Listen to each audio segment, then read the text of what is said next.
Assalamualaikum warahmatullahi taala wabarakatuh. Jumpa lagi bersama Pak Asep Yuyun. Kali ini kita akan belajar bersama mengenai kunci jawaban kelas 6, tema 3, subtema 3, pembelajaran 3 dan 4. Kita langsung saja pada halaman 130, kalian akan menemukan kegiatan Ayo Membaca. Di sana kalian akan disajikan sebuah teks yang harus kalian baca. Judul teksnya yaitu mengenai rangkaian lampu di kelasku.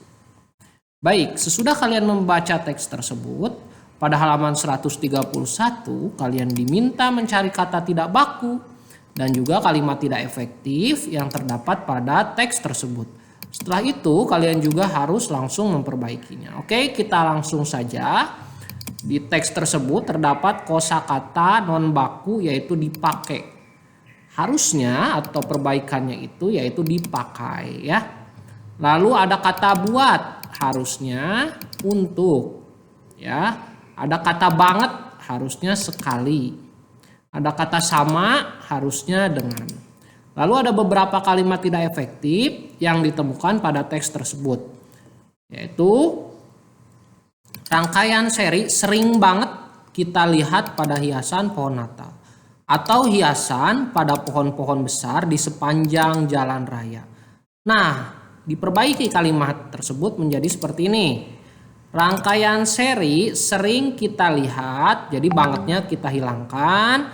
Lalu pada hiasan pohon Natal, lalu komanya kita hilangkan, langsung saja. Atau pohon-pohon besar di sepanjang jalan raya ya.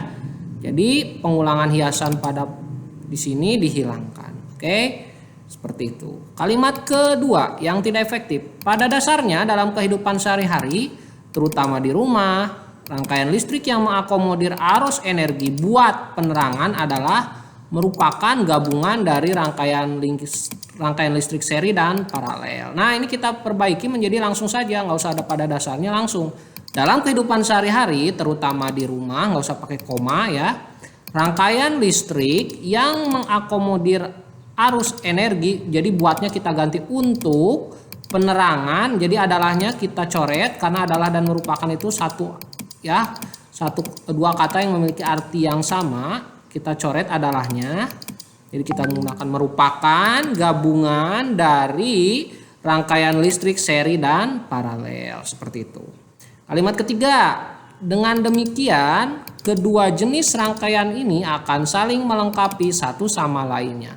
Ini kita langsung saja, nggak usah pakai dengan demikian, jadi sehingga saja. Sehingga kedua jenis rangkaian ini saling melengkapi. Jangan saling melengkapi terus satu sama lainnya, itu boros kata ya. Lalu kalimat keempat, saklar S1 dinyalakan, maka yang menyala adalah hanya lampu L1. Ini kita jadikan efektif seperti ini. Saat saklar 1 atau S1 dinyalakan, maka yang menyala hanya lampu 1. Jadi kata adalahnya kita coret ya. Nah, kalimat berikutnya, kalimat kelima, rangkaian paralel akan sangat membantu sekali penghematan biaya listrik. Ini kita langsung saja, rangkaian paralel sangat membantu menghemat. Jadi di sini sekalinya kita coret, lalu ini kita ganti menjadi menghemat biaya listrik ya.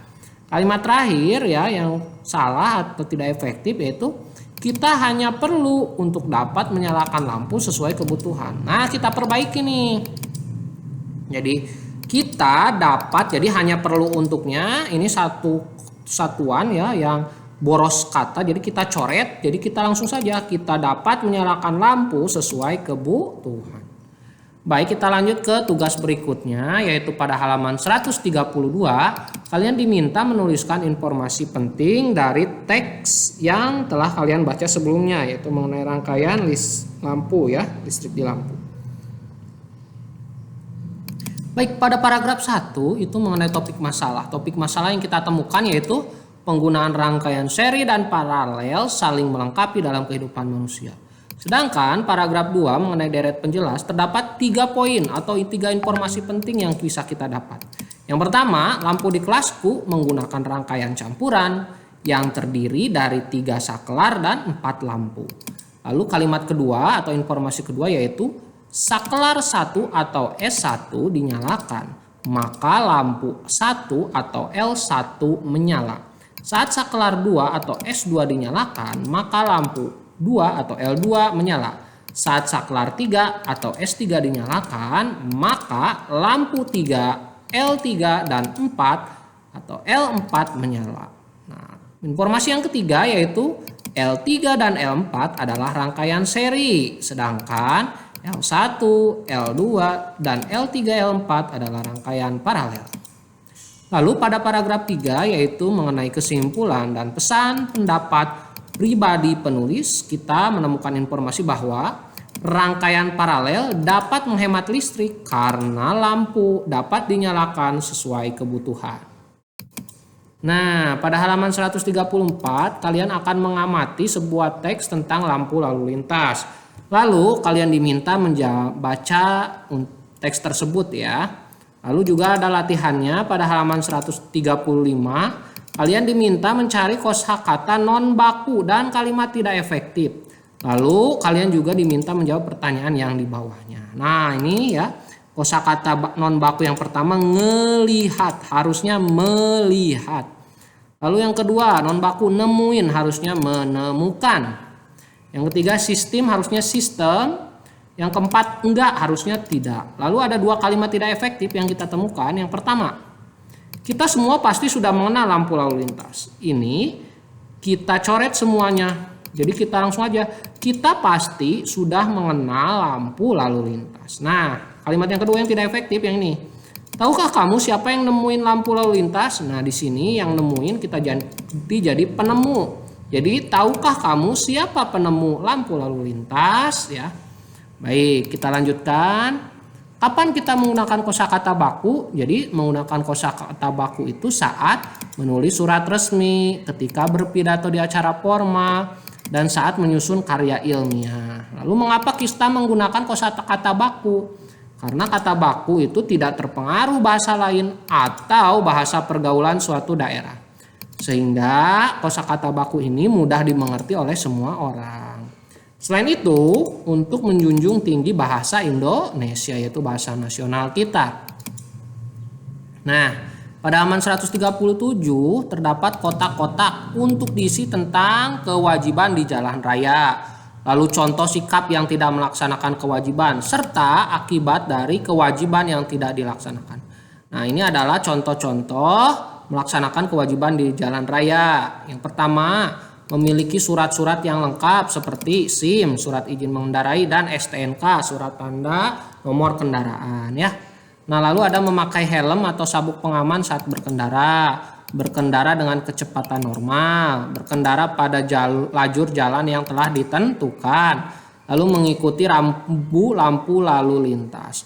Lalu kalau tidak melaksanakan kewajiban, ini contohnya yaitu berkendara tanpa menggunakan helm atau sabuk pengaman, lalu belum memiliki surat-surat yang lengkap seperti SIM dan STNK mobil atau motornya, berkendara melawan arah, lalu juga berkendara dengan kecepatan sangat tinggi atau ngebut ya, tidak mau berhenti ketika lampu sedang merah, menerobos lampu hijau ya, itu contoh tidak melaksanakan kewajiban. Lalu apa akibatnya dari kewajiban yang tidak dilaksanakan ya? Yang pertama dapat ditilang polisi karena kita melanggar hukum, lalu membahayakan diri sendiri dan orang lain, mengakibatkan kecelakaan, mengakibatkan luka bahkan korban jiwa, mengalami kerugian akibat kendaraan yang rusak ya.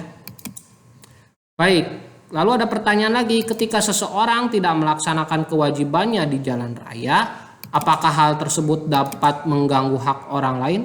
Jawabannya iya, tentu saja, karena jalan umum itu digunakan oleh banyak orang. Setiap orang yang di jalan umum itu berhak mendapatkan keselamatan di jalan raya. Nah, hal ini dapat terwujud jika setiap orang melaksanakan kewajibannya di jalan raya ya.